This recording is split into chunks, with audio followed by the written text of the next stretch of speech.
Well, it only took us a month, but we finally decided on our personal favorites. Roy, James, Gabe, and myself, Matt, we sat down and shared our personal top 10 of the Eurovision Song Contest 2023 in no particular order. I'm sure everyone has their own thoughts and may agree or strongly disagree with our assessment. We obviously have nothing but respect for all 37 acts.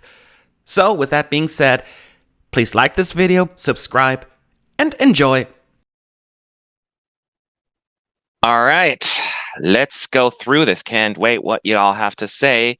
Roy, why don't you go first? What's the first country in your top 10?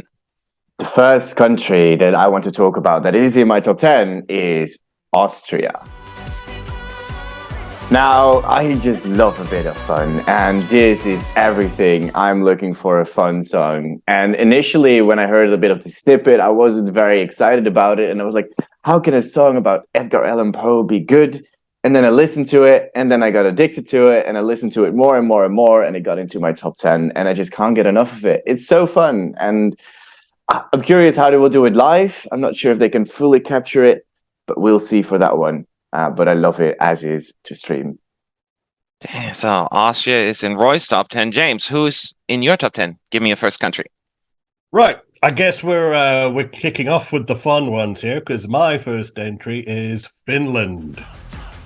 So we've got a couple of metal ones out there who are trying to blend in pop. This fella's going the opposite way. He's pop with some metal trimming. He's got that fun cha-cha-cha. Normally, I don't like this sort of gimmicky thing, but I really do enjoy it. It's just an uproariously fun, ridiculous time. Extra points for him doing that human centipede type dance, and then his ridiculously garish neon green outfit. So, love Finland. Dang. Gabe, what's yours? Your first one. So for me, my first one is Spain. Now, I love this from the moment I first heard it in that national selection. It's one of those ones that really benefits from being performed live. The studio version, if you listen to it, it really, it's fine, but it doesn't set you alight. But you hear that incredible voice, and it's unbelievable. It got a rapturous reception in Barcelona. It got a rapturous reception at the national final. It's going to do the same at Eurovision, and it's a real jury winner potential for me. I can see that, yeah. So the first country on my list, probably not a surprise, is Portugal. And I met Mimicat just yesterday, actually, and certainly maybe more biased than before.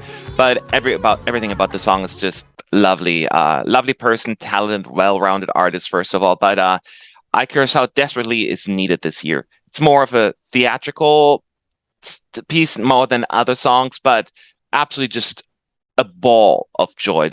I can just describe it. Great orchestration and well crafted between all of your pop tracks that you have this year. It's an upbeat piece, but has a special place for me, and both in my heart and hopefully also on the scoreboard. So love it. Hope to see you in the grand finals. All right, you got the first round, 4 different opinions. Roy, who else is in your top 10? The second song I want to talk about is from Norway. Yeah, I really like this song. I really love the beat they used in this. We get psytrance at Eurovision. It's kind of a new genre we haven't really had before. And it really feels Norwegian at the same time as well. I think Alessandra performed it very well in the national final. I do think you can polish it up a little bit, but she sounded great. I don't think the backing vocals were that big of a helping factor in the Norwegian selection. But I'm hoping that it will be great on the Eurovision stage. And I think it has quite a good shot at doing well this year. So I'm excited. Okay. James, what's next? All right. Last year, my country sent a bunch of high schoolers. This year, Slovenia is sending a bunch of college lads. Now, I really enjoyed Slovenia last year, but it was sort of like a bit of a niche, nerdier indie rock type, with that city pop Japanese stuff. This year, they're coming with a bit more slicker, fun, harkens to like the 1990s British indie scene with something like Supergrass's We Are Young, that kind of vibe. So I really do enjoy this sort of carefree, F the haters, we're here to have fun vibe that these young lads bring. Gabe. So second on my top 10 is Latvia.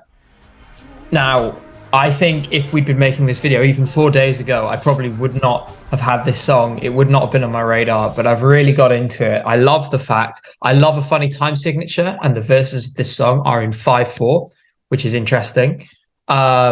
I think it's got this really nice vibe. I think it's one of the strongest sort of indie kind of alternative rock kind of style songs we've got this year. It's got an uphill battle, unfortunately, because I know not everyone is going to get it, but I really love it. And hopefully it'll at the very least make it to the final. All right. The next country on my list in my top 10 this year is France. And it's, to me, first of all, the most beautiful 15 seconds of a song this year.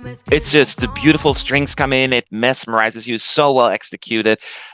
It's like somewhat of a drop that comes in. It's very classy, yet not predictable at the same time. Has a bit of a chanson feel, but modern. So it's just beautiful vocals, and France is so good at music. I don't know what happened, but for the past 3 years, France has been my top 10, no exception this year around. I hope that the televoters will show this some appreciation, because I've no doubt in my mind that the juries will. But I think this is such a classy, wonderful effort from France, and round of applause. Love it. All right. Two down, 8 to go. Roy, who else is on your list? Who is in your top 10? I'm going to talk about a bit of a surprising one, Romania. I really like this song. It just got this very like sweeping back and forth nature to it that just makes you want to move. And it's like sort of a waltz, but with electronic guitars in it. And I think it's just a really cool sound. I do think they need to work a bit on the staging, but I think they have it. Like, just polish it up a bit and give him a bit more of a stage presence. Ditch all of the weird spectacles with the nearly naked ladies and stuff. It's a bit weird. But I think they can make it work, and I really enjoy this as a studio version. Okay. You consider it a surprise. James, what's next on your list? Who's in your top 10? Have I got a surprise for you? So for the first time since 2008, this country sends in a locally produced and written number. And what do? They send, Azerbaijan goes and sends a song that you'd expect Georgia to send. But either way, I do like this quirky one. These two lads say they're inspired by the 70s, but it kind of comes off as more of a 90s pastiche. Like, it sort of starts off like Ben Folds 5 almost, and then it kind of goes into this like sort of half rap, half talk bit like LFO's Summer Girls, and then you kind of get into like a sort of second half that sounds very much like Weezer. Very fun, very light, very refreshing, and I'm glad that Azerbaijan got rid of the Swedish mercenaries. Even if this experiment fails, I hope they try again with a similar approach next year. That's the right attitude. Gabe, who else is on your list? So next to me, maybe it'll surprise you a little bit. Next, I have Greece. So with Greece, this music, I will admit, I'm not sure whether the rest of Europe is going to share my opinion, because I think this is something that works very well with the British audience. If you think of artists like George Ezra, that this clearly bears some similarity to. Try not to think about the fact that when Budapest by George Ezra came out, Victor Vernicos was 7, which is terrifying. But I really like the vibe of the song. I think he has a great voice, very mature for his age, and I think it could surprise a few people. We're not looking at a top 5 finish, but we could look at a really solid performance this year for Greece. Hey, wait. Malta is next on my list. I shouldn't come as a surprise to a lot of people here, but I heard all this negativity all season long about the Maltese national final, and then they're serving us with this song this year, and I don't get you people sometimes. Not you guys in general, people out there. It's just a different feel and vibe than any of the other songs this year. And don't get me wrong, Sunstruck Project, they're great and whatnot, but this is my only true epic sex guy. I just cannot. I actually feel like this is a much smoother implementation than in other songs I've heard before, and it has fun quotable lines. What was it again? I feel better in my sweater. It's just a groovy feel, and I just hope a lot of people will appreciate. I need this in the finals. Pronto. I love it. I love it so much. So it's in my top 10. There you have it. We all got 3 so far, different opinions, but let's see if that's going to continue. Roy, who else is in your top 10? Mm-hmm. I want to talk about Croatia. I know, this is very much WTF. And what does Roy enjoy? WTF. I love myself some weird stuff and some wild performance on the stage, and this is exactly what I want for in such a song. And I also think it's quite catchy. Like, I just randomly go by my day and I just have this catchy hook in my head, like da, da, da, da, da, da. And like I can't get it out of my head. I just really, really like it. And yeah, I know it's not for everyone, but I enjoy it. Don't get it out of your head then. It's I know that feeling very well. James, who else is on your list? Right. So after that particular pick, we're going to have to class up the place a little bit here. And for that, I am picking Italy. So this year, there's a suspicious lack of crooners, and I feel every year needs one. And Italy, as always, is there to provide a very strong one. Very unusual voice for a crooner. And it also as well, just very charismatic. No one makes them like the Italians. And yeah, for the silver hairs in the set, I'm sure they'll come out and vote for this in droves, and I don't blame them. It's a great song. All right, Italy in so far one person's top 10. Gabe, tell me who's next on your list. Next, another. I don't know. Well, these are all surprises for me anyway. Belgium. So when this was selected, this is another one. When I first heard it, I was like, "Oh, this is I thought it was dated. I didn't understand it at all. But I have fallen in love with Gustaph. I've fallen in love with the song. That hook is so catchy. I think it's really upbeat. It's got a really nice positive energy. And I think actually the Belgian public are really onto something, and the Belgian jury are really onto something with how high they scored this song. I think it's going to be in the final. I think it's going to be a great, we need these party songs, and I could see it opening the final. And wouldn't that be amazing? So my fourth pick is Gustaph from Belgium. All righty. So the next country on my list hasn't been in my top 10 for a little while, so I'm glad to have him back. It's Serbia. And as a gamer, I'm just digging the sound of this so much. And similar to Malta, what I said, just it's not known necessarily for having like great vocal exercises. Both rely more on the feel of the song rather than like belting. But both they succeeded in whatever they're trying to get accomplished.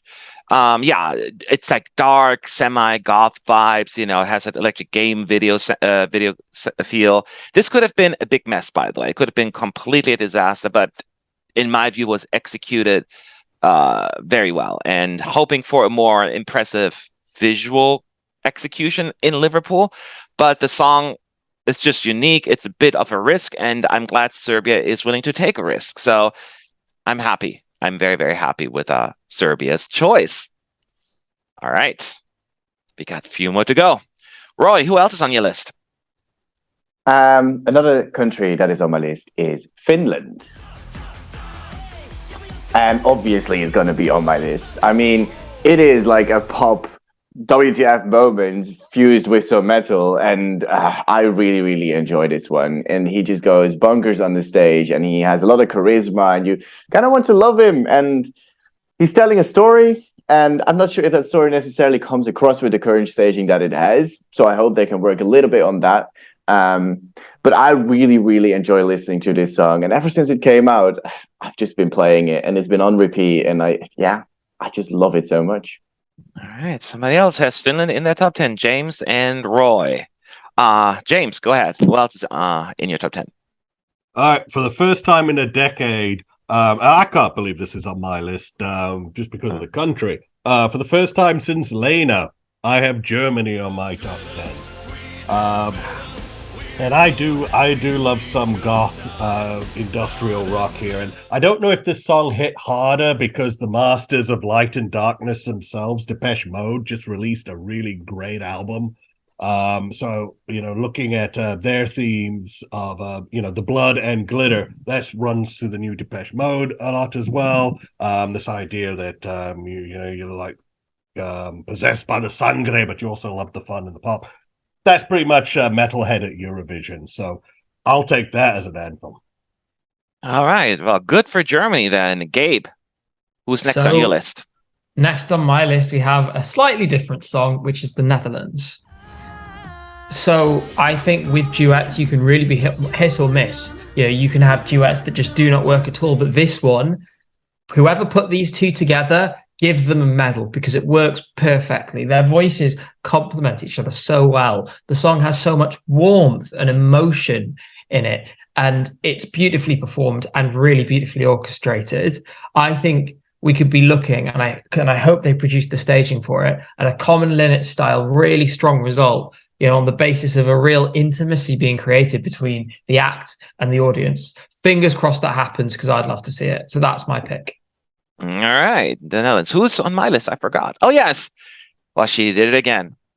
It's Sweden, Loreen. I mean, I feel as she has the ability to, she put a spell on me and I'm not even fighting it. I thought Sweden had a good song from the get-go, right? But Loreen, it's just, she puts a good song and makes something that's worthy of my top 10. And that's what she did. She has unique visuals and always something to look forward to when she does it. And she also has a unique way to enunciate things. Like she forces us to pay attention to every word. And it's kind of working for me. I actually really enjoying that. So yeah, if you would have given me a demo version of this performed by Karen from HR, then, you know, I probably would have been like, meh. But this is Lorraine from Sweden, and she's serving us Eurovision winning worthy performance. Tattoo is the one to beat right now for a reason. So great job, Sweden. And welcome to my top 10. All right. We got 5 down, 5 to go. Second half. Roy, who else on your list? The next country I want to talk about is Malta. Yeah, this is another fun one. Like, it has catchy lyrics, and I know for a lot of people it could be like, I feel bad, or I'm sweat, or like it's a bit simple rhyming, but you know, it still works for me. It's very catchy. I love the saxophone, and it's just such a fun song. I love the performance in the national final as well. I do think they will change it a little bit, but I think Malta could actually have a really good recipe here, and I hope they will make it through to the final. It's a tough one, but I really hope they can do it. Obviously, I agree with you. Let's see, James, who's next up on your list? All right, I'm going to play the shameless nationalist here. My next one, United Kingdom. I am very proud of Miss Muller's entry. It took me a couple of listens to get into it, but once I got into it hard. I like the overall vibe. It's sort of like an updated version of the South Pacific number, I'm going to wash the man right out of my hair, except she's got a song. Best part for me is it looks like they... I do like that sort of spoken word part at the bridge. I think that really does give it a nice sort of accelerant towards the end. And I'm not worried about staging like some people are. They spent what seems like a fortune on the video, so I'm hopeful and optimistic that'll go in the staging too. Let's hope. Gabe, who's next? So this one will not surprise anyone. Finland. So I'm going to make a big call right now. This song is going to win the televote, and it's going to win it handsomely, and it's going to win the Eurovision Song Contest in May. This is a absolutely astronomical, 3-minute piece of madness that Finland has put together here. And they've done an amazing job. Käärijä sells the song so well. His personality is so magnetic. The song is catchy as all hell. You can guarantee that everyone's going to be sat in their living rooms in May going cha, cha, cha, cha, cha, cha, cha, along with him by the second chorus. This is a really exciting opportunity for Finland. Hope they step up the staging. Käärijä has already said in interviews that they're going to be doing just that. So this is going to be our winner, and it's one of my favorites as well. Well, you get a top 10 video and a prediction video in one, according to Gabe. Already making bold predictions. We shall see. The next country on my list, and I agree with Roy here, it's got to be there, Norway. And it's just so good. Queen of Kings is so good, man. I don't even know. This is one of the ones like I can't explain to you. I don't know what to add.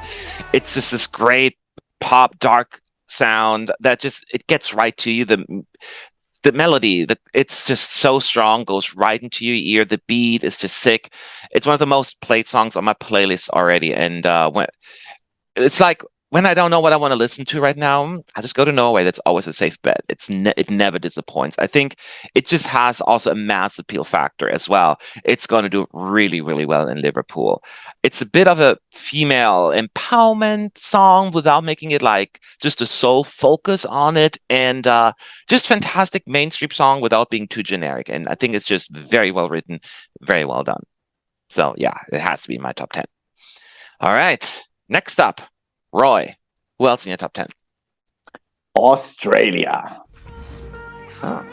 That goddamn breakdown. I love it so much. It's like the chorus is already very catchy, and you're just like, it's gonna be alright. And you're just like vibing, you're having fun. And then they decide to just unleash everything they have in store for us. And I cannot wait to see how they will do that at Eurovision this year. And they closed the show, which is mental. I love that they went for such a risk. And I just really, really enjoy it, especially the guitar at the ending as well. Such a nice solo to end it on. I think it's very accessible for other people as well, not only for the metalheads, I guess. So yeah, really enjoying Australia this year. Okay. First up, Australia tonight on our list for Roy. James, what's next? All right, if we're going to be making bold predictions here, my next one is Loreen gets the jury, Finland gets the televote, and while those two duke it out, Blanca Paloma comes in and steals the win, getting second and third in both. I think this could be the year you sort of get a sort of, for lack of a better word, a new age winner. Something compelling and mesmerizing. With all the noise going on with Loreen's return and the cha-cha-cha chaos, perhaps a large chunk want something a bit more thoughtful. They want something a bit more adult. And I believe Blanca will provide that. I personally enjoy it, and I hope and pray it does well. Okay. Another top 10 for Spain, this time with James. Gabe, who's next on your list? Now, every time I hear Blanca, I think solo. That is not on my list. Instead, my next one is Georgia. So I'm really excited to see Georgia finally bring this energy to the adult contest after years of doing it at junior. I don't know why it took the Georgian TV directors this long to be like, hey, you know that guy who writes all of our songs that keep winning junior Eurovision? Why don't we get him to write a senior Eurovision song? And guess what? It worked. The chorus is so strong. Her voice, as we've already seen at the Barcelona pre-party, is stunning. This is top 10 written all over it. And I'm so excited to see Georgia finally get that great result that they deserve after all these years.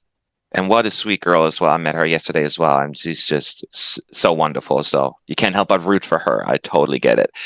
The next country on my list is Italy as well. And it's a traditional Italian ballad in some ways, almost like from the yesteryear's days. Actually, for that reason, it's almost more of a risky choice for Italy in some ways. And I would have loved this in the 80s if it was released then in the 90s. So why am I not? I'm going to be happy for it in 23 as well. Plus, it's Marco singing the song. So that's already a whole new league for that alone. He's one of those, he can just sing the recipe book and you're just like, oh, I love it. To me, it's the best ballad of the year as well. Glad we can continue this tradition of Italy being in my top 10 almost every year. Over the past 5 years, they've been there like 4 times, I believe. And I was also not worried for 1 second with Marco. Like, he's like, I might change the song. I'm like, no, you're not. And I was right about that because he knows what he has here. So Italy, welcome back to my top 10. All right. I think we got 3 left each. So Roy, what's on your list?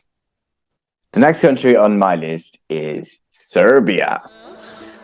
I really love this instrumental and experimental industrial sound even that Serbia is going for this year. And it's such a sound that you don't necessarily expect from a country like Serbia. If you let me listen to this song, I mean, the language gives it away a little bit. But if you just let me listen to this song and let me guess who's going to send this year, I would not have picked Serbia.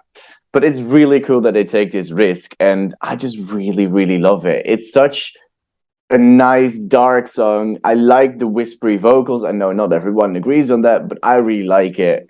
And it's another great song that when it comes on your playlist, you're like, nice, let me listen to that for 3 minutes and have a great time doing it. So yeah, loving Serbia this year.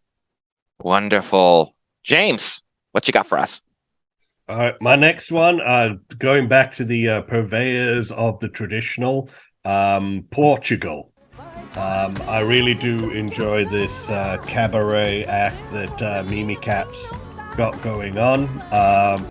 Kind of chaotic in a way, but I love it. I love the brightness of it. I just love the energy that she brings. And Matt alluded to earlier personal reasons why a song like this would like cheer him up, and I have 100% agree. It does cheer me up every time I hear this. Yeah, I agree. Gabe, what you got? So I have one that some of you already talked about. It's Malta. I really like this song. I think it has a better chance at qualifying, even out of that semi of death, and it is a semi of death, than people are giving it credit for. Super catchy, super fun. This is the kind of song which is like, you know, it's very easy to over-engineer stuff and over-engineer a pop song. This is absolutely perfect in its execution just because they keep it on these really strong foundations. They don't overcomplicate it, and it really, really works out. It's nicely sung, it's nicely performed, it's catchy, it's fun. It's the kind of thing we need in a final. And again, another one that I can see opening a final show potentially. Wonderful. And the next country on my list was mentioned by James, and that is the United Kingdom. Mostly just paste and insert what he said, and that basically sums it up. I just can't get enough of this song either. It's his third year in a row, actually, that the UK is in my top 10. I'm probably the only person. Guess it didn't work out one year, the other year it did. She just put forward a modern Brit song, and I've been begging for years. So can we have something like that at Eurovision? And finally listen to us. Catchy, chart friendly. It's like in healthy doses, you know, the catchiness, but still manageable. So dose of sass on top of it. And they put thought into this. I think it's actually quite clever. I really hope BBC and May will be rewarded for this. So yeah. Similar to what I said about Norway earlier, it's one of the most played entries on my playlist, and catchy. Big Fives are owning my ranking, as you can see. France, Italy, and now the UK. So great year for the Big Five. Moving on. Roy, what's on your list? The penultimate song on my list is Slovenia. Yeah, this is a really, really fun song. The guys are incredibly charismatic as well, and I think they do an incredibly good job at making the Slovenian language sound really fun and exciting. And that's sometimes a difficult thing to do, to really make your language shine. And I think they do it in a really good way. You know, the little quirks of the backing singers doing the little ha sounds throughout is so fun, and they have such energy on the stage. I hope they can bring that to Liverpool as well. And I'm so excited that Slovenia is bringing something great this year, and I can't wait to see where it ends up in the scoreboard. Wonderful. James. All right. There's three things that typically go on in an entry for Moldova. One, you get an insight into their culture. Two, it feels like a party. And three, you leave the 3 minutes feeling a bit concussed. And Pasha Parfani continues that tradition here with this kind of wild, sort of wild man of the woods, new agey number. Looks a little hokey right now, but I imagine with their usual refresh and revamp and the cleverness they put in the staging, I think they could make yet another impactful and whoa, where the hell did this come from? Top 10 entry. All right. Gabe. So another one that some of you guys have touched on is Portugal. Now, the thing that really won me over for this was the live performance. Again, it's so much fun, and it actually taps into a really cool thing for me about Eurovision, is that all Eurovision songs are ultimately musical theatre in some way, and everything that does well at Eurovision, it has some kind of drama, some kind of action and story, and this exemplifies that. It's so much fun, it makes you want to move. It's going to go down great, and I know that she's going to put in a great live performance because she is an experienced, reliable professional. So I'm really excited to see where this goes. All right, wonderful. Well, the next country on my list, did I just put Germany in my top 10? I guess I did. Oh, happy day. It's just something that Germany can be excited and proud of, whether they're going to come first or last, and they don't have to be ashamed. This is the kind of music, it has also a huge fan base, and so does the band. So it's great that they send something that Germans actually listen to. It feels authentic. It's obviously going to be visually striking. We already know that. But don't underestimate the song on its own merit, the quality. It's a great song. The chorus is actually catchy, and for enough people to be able to sing along, and then where it gets a little hard, middle parts come in. It's just a fun experience overall, and it has like a low-key theatrical feel to it, and the composition, and overall, I just love it. And Germany, I'm so happy you're on the right track, and I hope you will be rewarded with something better than bottom two, which I know it's a low bar, but I really, really hope you're going to do well. All right, we all got only one left. Let's do this. Roy, who's on your list? I hate agreeing with you, Matt, but my final song is Germany as well. Yeah, it's really fun, like you said. The chorus is so catchy, and you just randomly go through your day, be like, blood and glitter, sweet and bitter. Like, sure, it's not the most lyrically best written piece out there, but it's fun, it's catchy, it's memorable, and is it the best metal song out there? Possibly also not. It's not necessarily my type of metal, but as a metal, you can only really encourage more of this genre being pushed into Eurovision, and I think this is a great example that also casuals could really fall in love with. So Germany, good job. All right. James. All right. Predictably, since I look and dress like this, my last one is Australia. So for me, this Voyager just comes up with a perfect 3-minute prog metal. It is amazing that a prog metal band manages to write something that is catchy, and then it's also just 3 minutes long, and they don't sacrifice any heaviness. It starts off sort of soft, and then they slowly start adding in like your growls. The backing singer is underappreciated and should be championed as much as the lead as well. And then that solo, oh wow, the female guitarist there doing that epic solo on that rock.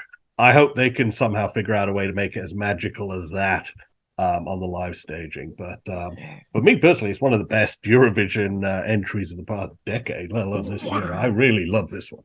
That is a strong statement. Gabe, what you got? So my final choice is Norway. Now, I don't know if you guys have noticed, but there's been a very minor revamp. If you go and watch the music video, go do it if you haven't already. They have changed it up very slightly. The chord progression in the chorus has changed. Just see if you go listen and see if you can spot it. Then come back here and listen to the rest of what we have to say. This song is really, it's a really thumping kind of. This is the kind of song that I'm expecting is going to get a lot of playtime in Europe's gay clubs over the next year, if it's not already. And Alessandra performs it brilliantly. I love that sort of high vocal she does just before the final chorus, and I love her attitude and her energy. Don't rule this one out. I would say it's unlikely, but it's not impossible that this one ends up top of the tree. So let's wait and see what happens.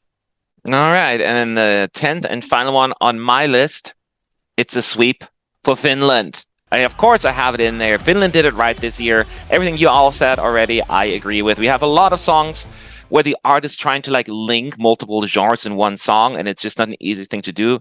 Sometimes comes across as incoherent. Here, it's done exactly right. Both the metal part and the pop portion in the song equally strong for me. There's not a weaker part about it. First, we get the wild cha-cha-cha piece, and then where it sets itself apart, and people are like, "Whoa!"